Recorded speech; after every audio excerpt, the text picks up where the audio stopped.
So to my Russian mains and fans out there, it looks like you guys are going to be eating very well in this next major update, because Gaijin has given you guys access to this, the Su-30MK2 AMV, a Venezuelan aircraft that sits as part of the Russian end game that has some pretty gnarly capabilities that, let's be honest here, might bring back that old Kaz meta that we have all come to love or possibly even hate. But as always, before I do begin, I have to let you guys know that this is the dev server, which means that everything I'm going to be talking about is entirely subject to change. They might give it better missiles, they might remove some of them, which has been known to happen, but more importantly, it's a premium, which means you can save some money if you end up buying this thing. Now, I'm not saying you should buy it. I'm saying if you do, use my discount link, save some money, and it also supports me as a creator. And you get to rock my decal too. Just put it anywhere. I would greatly appreciate that. So, with all that being said, let's jump right into the details. Now, when it comes to its avionics and everything, I'm not exactly the best person to talk about this. Instead, I will leave you guys over to Defin or Tech, which, you know, they are scary pilots, and I would not recommend you fight them one-on-one. More so Defin, I think. But I do have some experience, so I can really say that the HMD system, or the HMS, is very handy, even more so with its capabilities of R-73 and a Fox 3. Yeah, this is the second, I believe, premium aircraft that has a Fox 3. But when it comes to everything else, like its thrust, I'm not the right person to really talk about it, right? However, I will say this. Its ground pounding ordnance is almost second to none. You do have access to dumb bombs. You do have, of course, again, a lot of R-73s, including the RVVAEs, which again is a Fox 3, which is basically, to my knowledge, just an exported R-77, not the one. You get a ton of TV guided stuff like the 1500, you get 29 TDs. You also get, you know, parachute bombs. I would say the word for them, but YouTube is kind of a little annoyed by that kind of stuff, so I'm a little cautious with it. And you also get laser guided stuff such as the 29Ls. But what's important about this thing is you get access to this KH-59ME missiles, 120 kilometer launch range. Granted, they're 0.9 Mach, which means they're not very fast, but 120 kilometers TV guided, IOG and GNSS. Oh man, you'll see in the gameplay bit shortly how these things are kind of broken, but in the sort of best possible way. Think of it like this. It's the 38MT, just a little bit worse off, I would say. But instead, I'd rather show you. So let's take this bad boy out over into a bot lobby and see how they perform in different scenarios. So let's begin.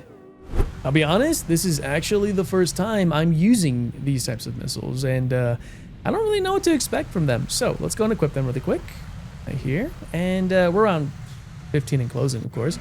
Let's see if we can lock on any of those bots. There they are. So I got a lock on their base. If I throw it out like that, let's see it fly.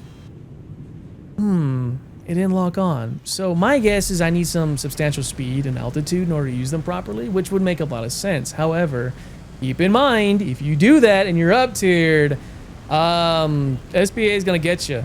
Sky Saber, Buck, if you're mixed, even the Slam Rams are gonna get you too.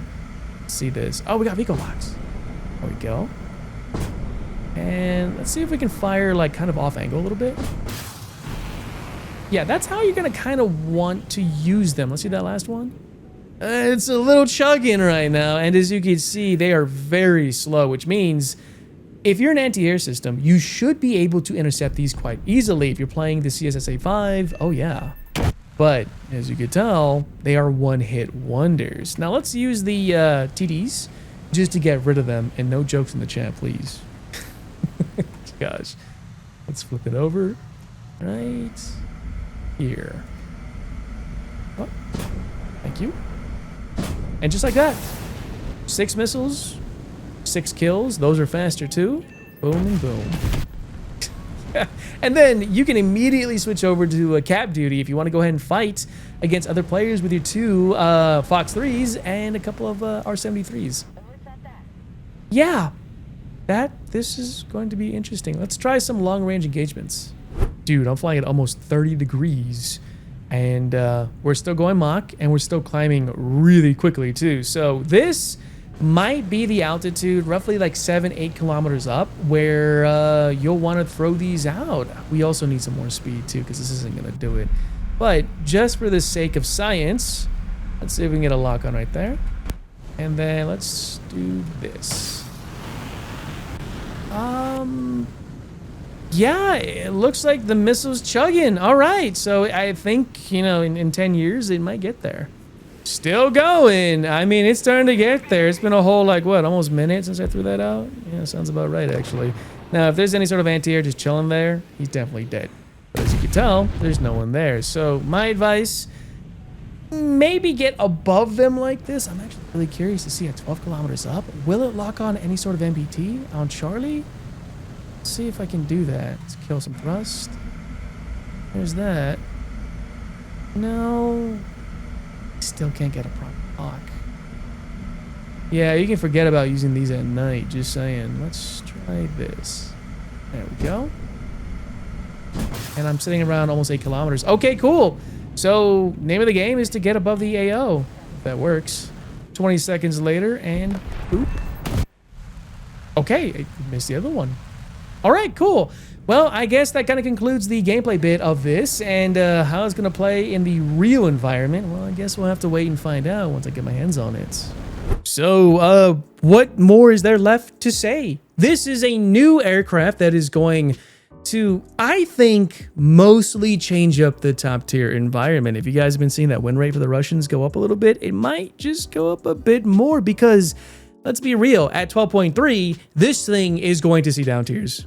100%. You take this out with the BVM or something, or even the T-80 UE1, and you're good to go. You have your MBT, you have your light tank, you have your helicopter, you now have this to really grind out your aircraft, but man, at what cost?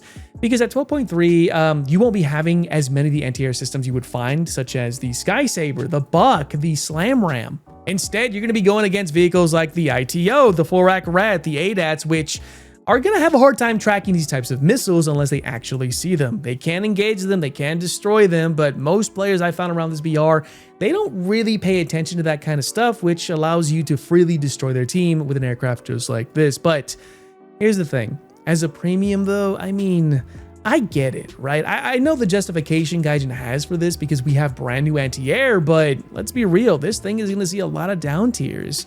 Though, I will say the Su-30 is still a fantastic aircraft. I mean, the missiles on it are superior to it in almost every way. You can engage targets at significantly longer distances, but that's where the whole gliding feature with the 120 kilometer engagement distance comes in.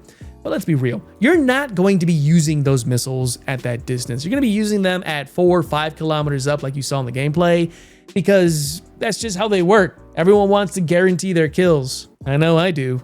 However, was this something Russia has needed? No, not in the slightest. I think we're pretty okay where we're at right now, but hey, they had to do something, right? A new PR increase kind of made a lot of sense. However, I want to know what you guys think about this thing. Is it worthwhile? Are you going to pick it up? Do you have it? Is this broken? Feel free to let me know in the comments. Try to stay civil as best as you can, and I'll definitely see you guys on the next one, either on my live streams on Twitch or possibly even here on YouTube when the next major update drops. But I hope you guys enjoyed everything, and I'll see you next time.